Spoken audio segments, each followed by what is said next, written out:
एक ऐसा देश जहां सिर्फ 4600 क्लर्क के पोस्ट के लिए 10,000 से ज्यादा एप्लीकेशंस आए, जिसमें कि एमबीए होल्डर्स, एलएलबी होल्डर्स के साथ साथ इंजीनियर्स भी शामिल हो। एक ऐसा देश जहां सिर्फ प्यून के पोस्ट के लिए एमबीए होल्डर्स, पीएचडी होल्डर्स तक अप्लाई करना शुरू कर दें, और एक ऐसा देश जहां सिर्फ 33,000 ग्रुप डी के पोस्ट के लिए 1 करोड़ से ज्यादा का एप्लीकेशन आए।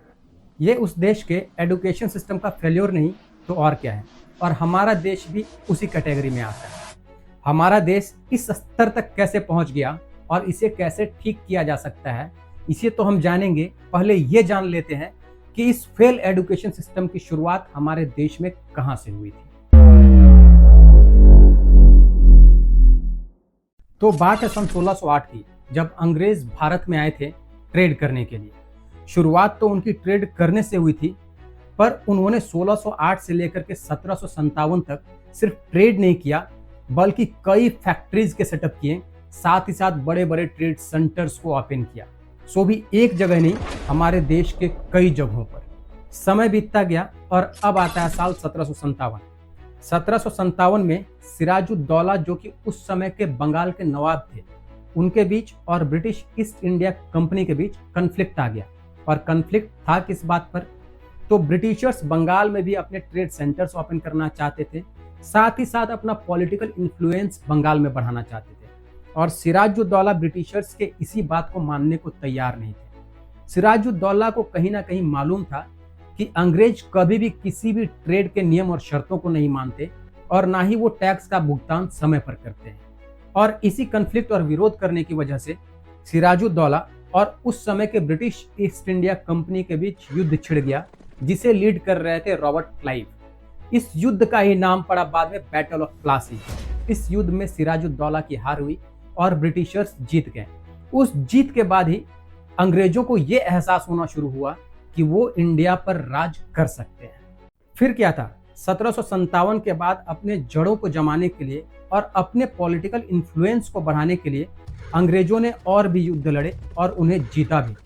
पर कहीं ना कहीं अंग्रेजों को यह मालूम था कि इंडिया जैसे बड़े देश पर राज करना सो भी यहीं के लोगों के सपोर्ट के बगैर मुश्किल ही नहीं, नामुमकिन है। तब उन्होंने दिमाग लगाया और हमारे यहाँ जो शिक्षा प्रणाली पहले गुरुकुल और मदरसों पर आधारित थी, उसे कंप्लीटली चेंज कर दिया गया स्कूल से, और मैंडेटरी कर दिया गया उस स्कूल की भाषा को सिर्फ और सिर्फ इंग्लिश के लिए। उस वक्त सिर्फ और सिर्फ इंग्लिश मीडियम स्कूल्स खोले गए और शिक्षा के एक नए आयाम को इंडिया में जन्म दिया गया। अब यहाँ सोचने वाली बात यह है कि सिर्फ इंग्लिश मीडियम स्कूल से क्यों? वो इसलिए क्योंकि अंग्रेज भली भांति जानते थे कि कहीं की भी संस्कृति या सभ्यता को खत्म करना है, वहाँ के लोगों की सोच को खत्म करना है, तो सबसे पहले वहाँ की भाषा को खत्म करो। और उन्होंने ऐसा ही किया। उन्हें यह भी अंदाजा था कि इन स्कूल से पढ़कर निकलने वाले कहलाने के लिए तो इंडियंस होंगे, पर अपनी सोच से नहीं। इन स्कूल से पढ़कर निकलने वाले अंग्रेजों के लिए लॉयल तो होंगे ही, साथ ही साथ अंग्रेजों के रूल को इंडियंस से ही फॉलो करवाने के लिए मददगार साबित होंगे। अंग्रेजों ने इन स्कूल्स को ऐसे डिजाइन किया था कि इन स्कूल से पढ़कर निकलने वाले उनके लिए एज अ वर्कर काम कर सके। वो जो भी इंस्ट्रक्शंस दें, उन्हें वो रोबोट की तरह फॉलो कर सके, उन्हें सलाम करें, उनकी आज्ञा को माने, उनके ऑर्डर्स को माने, और बदले में कोई सवाल भी ना करे। और लोगों को ऐसा बनाने के लिए उन्होंने स्कूल्स का सहारा लिया। ऐसे स्कूल्स का निर्माण किया गया जो किसी फैक्ट्री से कम नहीं थे। जिस प्रकार एक वर्कर किसी फैक्ट्री में दिन भर सिर्फ बताए हुए काम को करता है, उसी प्रकार बच्चों को स्कूल में दिन भर सिर्फ बताए हुए पढ़ाई को ही पढ़ना होता था। और जिस प्रकार किसी फैक्ट्री में प्रोडक्ट्स को क्वालिटी वाइज चेक किया जाता है, उसी प्रकार बच्चों को भी स्कूल्स में एज अ ग्रेड चेक किया जाने लगा। और बच्चों को मेंटली ऐसा प्रिपेयर कर दिया गया कि बच्चों को जो भी इंस्ट्रक्शंस दिया जाए, उन्हें सिर्फ वही फॉलो करना है, सो भी बिना कोई सवाल किए हुए। और ये था अंग्रेजों के द्वारा बनाया हुआ एजुकेशन सिस्टम। एक ऐसा एजुकेशन सिस्टम जिसमें पढ़कर निकलने के बाद कोई भी सिर्फ रोबोट बनकर ही निकल सकता है और कुछ भी नहीं। और इस एजुकेशन सिस्टम की सबसे बड़ी खासियत ये थी कि जैसे ही किसी का पढ़ाई कंप्लीट होता था, तो अंग्रेज उस बच्चे को अपने यहाँ ही किसी ना किसी काम पर रख लेते थे, क्योंकि उस वक्त अंग्रेजों को सबसे ज्यादा जरूरत थी, तो वो थी मैन पावर की। एक ऐसे मैन पावर की जो उनके आदेश का पालन करे बिना कोई सवाल किए हुए। वहीं दूसरी तरफ हमारे ही लोगों को ऐसा लगने लगा कि अंग्रेज तो उनका भला ही कर रहे हैं, पढ़ाई दे रहे हैं, पढ़ाई के बाद काम भी दे रहे हैं और उस काम के एवज में पैसे भी। और इसी वजह से उन्होंने कभी अंग्रेजों से कोई सवाल पूछा ही नहीं और धीरे धीरे ये आदत आने वाली सारी जनरेशन्स में बढ़ती चली गई।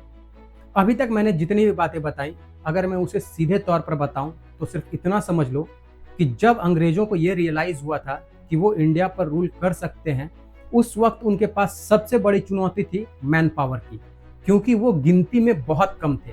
उन्हें एक ऐसा मैन पावर चाहिए था जो सिर्फ उनके आदेश का पालन करे, उनके दिए हुए ऑर्डर्स को माने, बदले में कोई सवाल भी ना करे। और यहीं से शुरुआत होती है एक मास्टर प्लान की, एक ऐसा मास्टर प्लान जिसका मकसद ही था इंडियंस का ब्रेन वॉश करने का। और इसी मास्टर प्लान को उन्होंने चोला पहना दिया स्कूल्स के नाम पर। और धीरे धीरे ही सही, पर अंग्रेज अपने इस ब्रेन वॉश करने के मकसद को अंजाम तक पहुंचाने में कामयाब हो गए।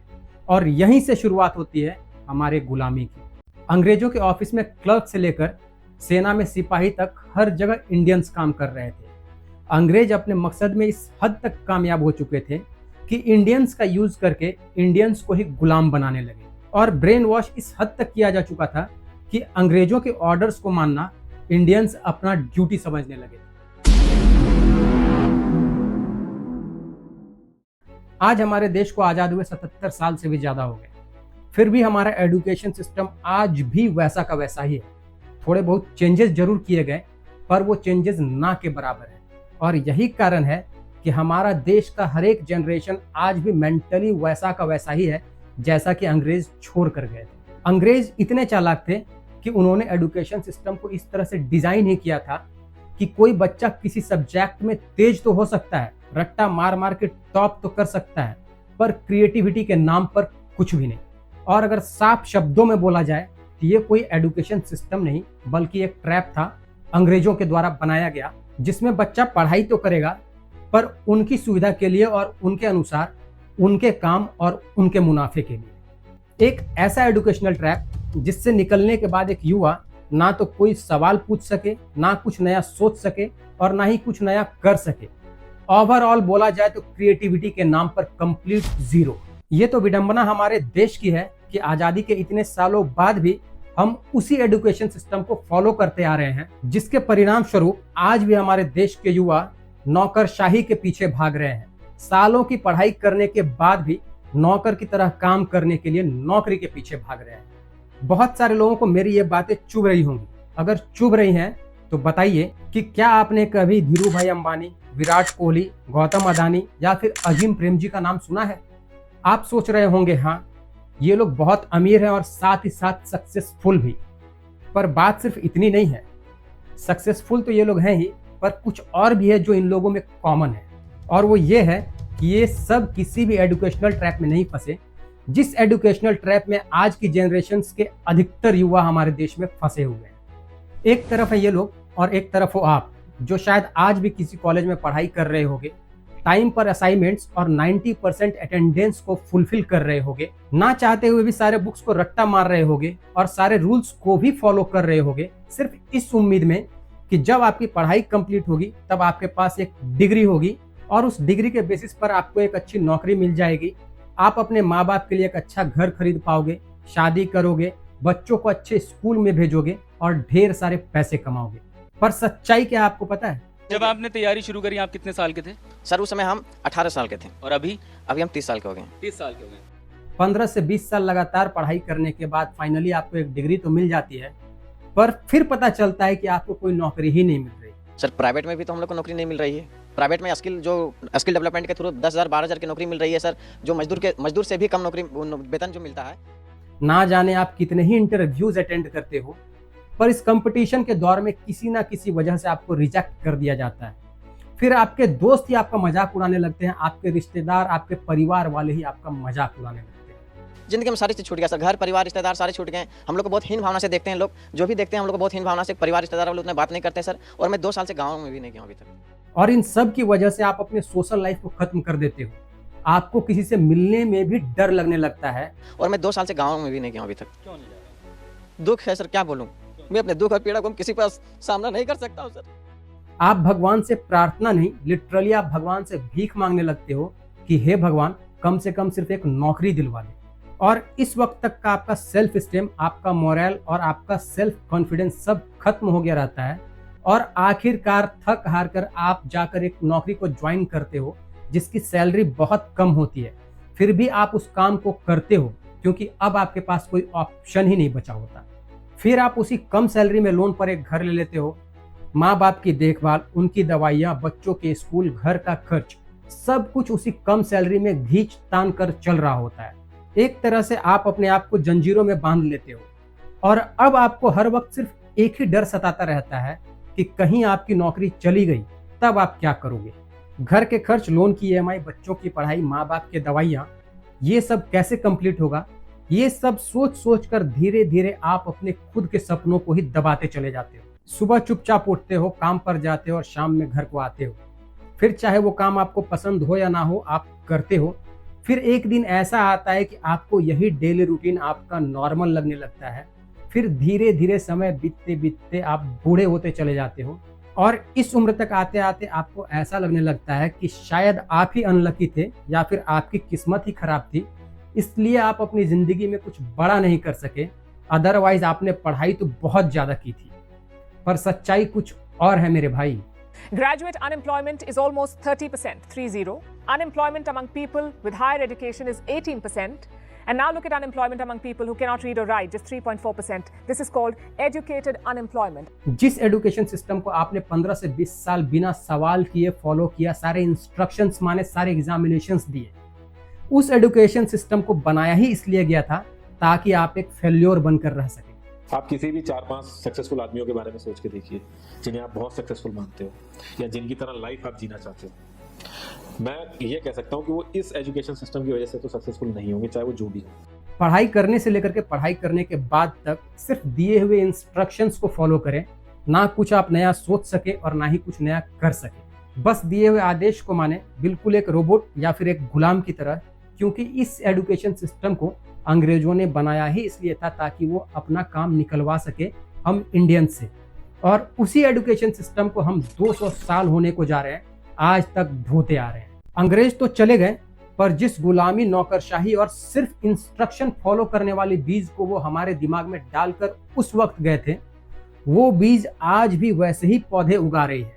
सालों पढ़ाई करने के बाद भी हम नौकर बनकर काम करने के लिए नौकरी के पीछे भाग रहे हैं। 35-40 साल की उम्र तक एग्जामिनेशंस दिए जा रहे हैं, इंटरव्यूज दिए जा रहे हैं, सिर्फ इसलिए ताकि एक नौकरी मिल जाए। आज़ादी के बाद कितनी ही सरकारें आईं और कितनी ही सरकारें गईं, पर किसी भी सरकार ने इस फेल एजुकेशन सिस्टम को बदलने की कोशिश तक नहीं की। और यही हमारा और हमारे देश का दुर्भाग्य है। अब आप लोग सोच रहे होंगे कि इसका सॉल्यूशन क्या है या फिर इस फेल एजुकेशन सिस्टम को ठीक कैसे किया जा सकता है। अगर मुझसे पूछा जाए तो इस फेल एजुकेशन सिस्टम का कोई सॉल्यूशन नहीं है तब तक जब तक हमारे देश की सरकार ना चाहे। पर एज अ पेरेंट हम 2 चीजें जरूर कर सकते हैं जिससे हमारी आने वाली जनरेशंस इस गुलामी और नौकरशाही वाले माइंडसेट से बाहर निकल सकती है। और वो 2 चीजें क्या है, ये आपको थोड़ी देर में खुद ब खुद समझ में आ जाएगा। पर उससे पहले एक बहुत इंपॉर्टेंट चीज है जिसे समझना बहुत जरूरी है, खासकर पेरेंट्स के लिए। स्कूल, जिसे हम शिक्षा का मंदिर कहते हैं, आजकल के पेरेंट्स ने उसी मंदिर को अपना स्टेटस सिंबल बना लिया है। आजकल के पेरेंट्स के लिए स्कूल की पढ़ाई कैसी है ये बाद में, पर स्कूल कितना बड़ा और कितना महंगा है ये पहले मायने रखता है। अरे मेरा बेटा तो इतने बड़े स्कूल में जाता है, अरे मेरी बेटी तो इतने महंगे कॉलेज में जाती है। और ऐसे ही बातें बोल बोल कर आजकल पेरेंट्स समाज में अपना स्टेटस बनाते हैं। और ये पेरेंट्स यही नहीं रुके, स्कूल को तो इन्होंने अपने स्टेटस सिंबल के साथ जोड़ दिया और बच्चों के मार्कशीट पर छपे हुए मार्क्स को अपनी इज्जत के साथ। हर एक पेरेंट्स को अपने बच्चों से हर एक सब्जेक्ट में फुल मार्क्स चाहिए, 100 में 100 मार्क्स चाहिए।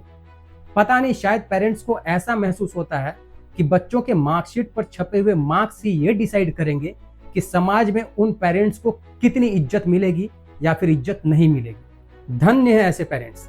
ये वही पेरेंट्स हैं जो समाज में अपना खोखला इज्जत और खोखली स्टेटस बनाने के चक्कर में अपने ही बच्चों पर इतना प्रेशर देते हैं कि बच्चों को बाद में एग्जामिनेशन देने से ज्यादा आसान सुसाइड करना लगने लगता है। just the idea of 19 12th standard students committing suicide over 2 days because of the results in Telangana. Students are taking the NEET examination. Why today in Tamil Nadu, 2 students died of suicide on the eve of the exams. बच्चे चाहे 8 या 9 class के हों, examinations देने वाले हों, graduation के हों या फिर कॉम्पिटिटिव एग्जामिनेशंस की तैयारी कर रहे हों, आजकल के बच्चों पे इतना प्रेशर बढ़ता जा रहा है, खास करके अपने पेरेंट्स की तरफ से, कि सुसाइडल अटेम्प्ट्स बच्चों में बढ़ते चले जा रहे हैं। और इन सब की वजह, इन सब का कारण सिर्फ और सिर्फ उनके पेरेंट्स हैं। मेरे जैसे भरे पड़े आईआईटी में, कभी उससे पूछा उसका क्या मन है करने का, कभी मुझसे पूछा था। अनुज है ना, अनुज मेरे रूममेट, वो भी आया आईआईटी में अपने माँ बाप का सपना पूरा करने, सुसाइड कर लिया उसने, नहीं हो पाया उससे। पर अब समय आ गया है कि पेरेंट्स को अपनी सोच को बदलना होगा, क्योंकि अगर अब नहीं बदला तो समाज में इन्हें इज्जत मिलेगी या नहीं ये तो नहीं पता, पर आने वाले समय में अधिकांश पेरेंट्स को अपने इसी मेंटलिटी की वजह से ढूंढने पर भी अपना खुद का बच्चा तक नहीं मिलेगा। अब तय इन पेरेंट्स को करना है कि इनके लिए क्या जरूरी है, समाज में इनका इज्जत या स्टेटस या फिर अपना खुद का बच्चा। I did not choose this engineering life, sir, and neither did this engineering life choose me. It was shoved down my throat by my teachers while my hands were tied to my back by my friends and my parents watched in silence. बात करें school की तो आजकल के school भी कुछ कम नहीं है। बच्चा स्कूल तो जाता है फ्रेश, क्यूरियस और क्रिएटिविटी से भरे माइंड के साथ, एक ऐसे माइंड के साथ जिसकी कोई लिमिटेशन नहीं होती, एक ऐसा माइंड जिसे अगर सही से ट्रेन किया जाए तो वो बहुत कुछ कर सकता है। पर जैसे ही बच्चा स्कूल में जाता है उसे सिलेबस के नाम पर ढेर सारी किताबें पकड़ा दी जाती हैं और अब से वही किताबें उस बच्चे की जिंदगी बन जाती है। स्कूल से लेकर के घर तक बच्चा इन्हीं किताबों में घुसा हुआ रहता है, कभी लिख कर तो कभी रट्टा मार कर कोशिश करता है कि उसे वो किताबें याद हो जाएं ताकि उसके मार्क्स अच्छे आ सके। और जब मार्क्स अच्छे नहीं आते तब यही स्कूल उस बच्चे के पेरेंट्स को स्कूल में बुलाकर बच्चे के सामने उनके पेरेंट्स की बेइज्जती करते हैं और यही बात कहीं ना कहीं उस बच्चे के मन में घर कर जाती है। और यही कारण है कि जो बच्चा क्रिएटिव था, जिसका माइंड बहुत शार्प था, जो किसी भी चीज को ग्रैब कर सकता था, याद रख सकता था, वही बच्चा स्कूल और पढ़ाई के नाम तक से डरने लगता है। ये स्कूल सिर्फ अपने नाम को बनाए रखने के चक्कर में उन बच्चों पर उतना ही प्रेशर देते हैं जितना कि उनके पेरेंट्स उनके घर में। इन स्कूल्स को भी हर एक बच्चा अपने स्कूल का टॉपर ही चाहिए, जबकि ये अच्छे से जानते हैं, भली भांति जानते हैं कि हर एक बच्चा का क्रिएटिविटी लेवल, ग्रैब करने की कैपेसिटी, कैलकुलेट करने की कैपेसिटी, एनालाइज करने की कैपेसिटी अलग अलग होती है। फिर भी ये बच्चों पर अनावश्यक प्रेशर देते रहते हैं। अभी के पेरेंट्स और स्कूल ये समझना ही नहीं चाहते हैं कि अगर कोई बच्चा किसी एक सब्जेक्ट में टॉप करता है तो जरूरी नहीं है कि वही बच्चा दूसरे सब्जेक्ट में भी टॉप करे, 100 में 100 ही लाए। हो सकता है उसका कम मार्क्स आए या फिर वो फेल हो जाए, पर इसका मतलब ये बिल्कुल भी नहीं है कि वो बच्चा अपने फ्यूचर में सक्सेस नहीं प्राप्त कर सकता है या फिर वो बच्चा अपने फ्यूचर में असफल ही रहेगा। मैं उन सारे पेरेंट्स और स्कूल से पूछना चाहता हूँ कि क्या उन्होंने कभी श्रीनिवासा रामानुजन का नाम सुना है? जरूर सुना होगा। रामानुजन एक ऐसे स्टूडेंट थे जो हर बार मैथ्स में 100 में 100 लाते थे, पर इंग्लिश में जाकर वो फेल हो जाते थे। इसके बावजूद पूरी दुनिया रामानुजन का नाम जानती है। भारत के महान गणितज्ञ श्रीनिवास रामानुजन ने गणित में कई ऐसे फॉर्मूले दिए जिनकी वजह से उन्हें संख्या का जादूगर भी कहा जाता है और अपनी प्रतिभा और मौलिक तर्क शक्ति से उन्होंने गणित में कई महान खोजें की। तो अब आप क्या कहोगे कि रामानुजन भी अपनी जिंदगी में असफल रहे? नहीं ना। तो यही चीज पेरेंट्स और स्कूल्स को समझना होगा कि बच्चों के मार्कशीट्स पर छपे हुए मार्क्स कभी भी उस बच्चे के फ्यूचर को डिसाइड नहीं करते। कभी भी मार्क्स के बेसिस पर यह तय नहीं किया जा सकता कि बच्चा आगे चलकर अपनी जिंदगी में सफल होगा या असफल। अब बढ़ते हैं अपने सॉल्यूशन की तरफ। आप सभी को मालूम होगा अभी वर्ल्ड की टॉप लीडिंग कंपनीज दूसरे देशों की हैं, जैसे Google, Microsoft, Facebook, Apple, Amazon और भी कई नाम हैं। पर ऐसा क्यों है ये पता है? मैं बताता हूँ। क्योंकि वहाँ के लोग किसी भी एजुकेशनल ट्रैप में नहीं फंसे। एक तरफ जैसे हम हैं, हमारे बच्चे एजुकेशनल ट्रैप में इस कदर फंस चुके हैं कि जब एक बच्चा स्कूल जाता है तो फ्रेश रहता है, क्यूरियस रहता है, क्रिएटिव रहता है, पर सिर्फ मार्क्स लाने के होड़ में वो उलझ कर रह जाता है, उसकी क्रिएटिविटी तक खत्म हो जाती है। वहीं दूसरे देश वहाँ की गवर्नमेंट, वहाँ के स्कूल्स, वहाँ के पेरेंट्स सिर्फ बच्चों के मार्क्स पर कंसंट्रेट ना करके उनके इंटरेस्ट और उनके पैशन पे भी ध्यान देती है, उस पर वर्क करना शुरू करती है। बच्चों को अपने इंटरेस्ट और अपने पैशन के अकॉर्डिंग उन्हें इनकरेज करती है कि वो उसमें आगे बढ़ सके। और इंटरेस्ट और पैशन ही ऐसी चीज है जो कि क्रिएटिविटी को जन्म देती है, कुछ नया सोचने और कुछ नया करने की क्षमता को पैदा करती है। और यही है हमारा पहला सॉल्यूशन। हमें भी अपने बच्चों के स्टडीज के साथ साथ उनके अंदर छुपे हुए इंटरेस्ट, उनके पैशन को समझना होगा, जानने की कोशिश करनी होगी। समझना होगा कि ऐसी कौन सी चीज़ है जो हमारे बच्चे को ज़्यादा पसंद है, या फिर उस बच्चे का पैशन किस चीज़ में है। जैसे कोई sports, painting, coding, robotics, singing, dancing, photography और भी कई चीज़ है। और जानने के बाद हमें उन्हें उनके स्टडीज के साथ साथ उनके इंटरेस्ट वाले फील्ड में भी उन्हें इनकरेज करना होगा, उन पर मेहनत करनी पड़ेगी। और जिस दिन हमने अपने बच्चों के इंटरेस्ट को जानकर उन्हें उनके इंटरेस्ट के मुताबिक इनकरेज करना शुरू कर दिया, समझ लीजिएगा कि हमारे बच्चे और हमारी आने वाली जनरेशन्स को सक्सेसफुल होने से कोई नहीं रोक सकता। और यही था हमारा पहला सॉल्यूशन, अपने बच्चों के इंटरेस्ट को जानना, उनके पैशन को जानना और उन्हें इनकरेज करना उनके अपने पैशन और इंटरेस्ट को फॉलो करने के लिए। आज तक आप लोगों ने बहुत सारे ऐसे लोगों को देखा होगा या फिर उन्हें सुना होगा, ऐसे प्रवक्ताओं को भी सुना होगा जिनको सुनने के बाद आपको ऐसा लगता होगा कि वह क्या बोलता है या फिर वह क्या बोलती है। आप लोग ऐसे लीडर्स को भी जानते होंगे जिनका नाम आते ही आपके मन में उनके लिए इज्जत आ जाती है। पर क्या आपको पता है कि इन दोनों ही लोगों के पास ऐसा क्या है जो आप लोग इन्हें सुनना चाहते हैं या फिर इनका नाम आते ही आपके मन में उनके प्रति इज्जत आ जाती है? इसका जवाब है skills. Identify emerging skills. These are things in high demand, things that will give you an edge in the jobs market. और हमारा दूसरा सॉल्यूशन भी यही है, हमें अपने बच्चों के स्किल्स पर काम करना होगा। उसके लिए पहले हमें पता करना होगा कि हमारे बच्चे के भीतर ऐसी कौन सी स्किल है जो औरों से हट कर है। जैसे लैंग्वेज की स्किल, प्रॉब्लम सॉल्विंग की स्किल, लीडरशिप की स्किल, कम्युनिकेशन की स्किल, क्रिटिकल थिंकिंग की स्किल या फिर मनी मैनेजमेंट की स्किल, और भी बहुत सारे स्किल्स हैं।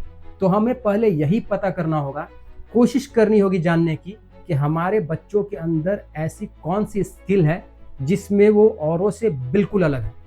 Focus on employability, not on degrees. Companies want people with specific skill sets. और अगर हमने अपने बच्चों के अंदर छुपे हुए उस स्किल को जान लिया, उस स्किल पर थोड़ी भी मेहनत कर दी, तो यकीन मानिए हमारे बच्चे सिर्फ सक्सेसफुल नहीं, सक्सेस की एक नई स्टोरी लिख देंगे जिसे पूरी दुनिया देखेगी। तो ये थे वो दो सॉल्यूशंस। पर इन दोनों ही सॉल्यूशंस पे वर्क करने के लिए आपके अपने ही बच्चे को आपके सपोर्ट की ज़रूरत है, आपके हेल्प की ज़रूरत है। इन सॉल्यूशंस पे बच्चों से ज़्यादा पेरेंट्स और उनके स्कूल्स को वर्क करना पड़ेगा। तो हो जाइए तैयार, करना शुरू कीजिए मेहनत अपने बच्चों पर, अगर उन्हें अपनी ज़िंदगी में सफल बनाना है तो। थैंक यू वेरी मच यहाँ तक वीडियो को देखने के लिए। ये मेरा फर्स्ट वीडियो था जिस पे मैंने बहुत मेहनत भी करी है। आगे और भी मैं अच्छे अच्छे टॉपिक्स पर वीडियोज़ लाता रहूँगा। अब ये वीडियो कैसी बनी है इसका फीडबैक तो आप ही लोग को देना पड़ेगा, क्योंकि मुझे अंदाज़ा नहीं लग पाएगा। तो काइंडली कमेंट सेक्शन में बताइएगा कि ये वीडियो कैसी बनी है, आप लोगों को कैसी लगी, और इस वीडियो में क्या क्या चेंजेस और किए जा सकते हैं ताकि आगे चलकर वीडियोज़ और भी अच्छे बने, इन्फॉर्मेशन मैं और भी अच्छे से दे सकूँ। मिलते हैं नेक्स्ट वीडियो के साथ, तब तक के लिए धन्यवाद, थैंक यू, जय हिंद।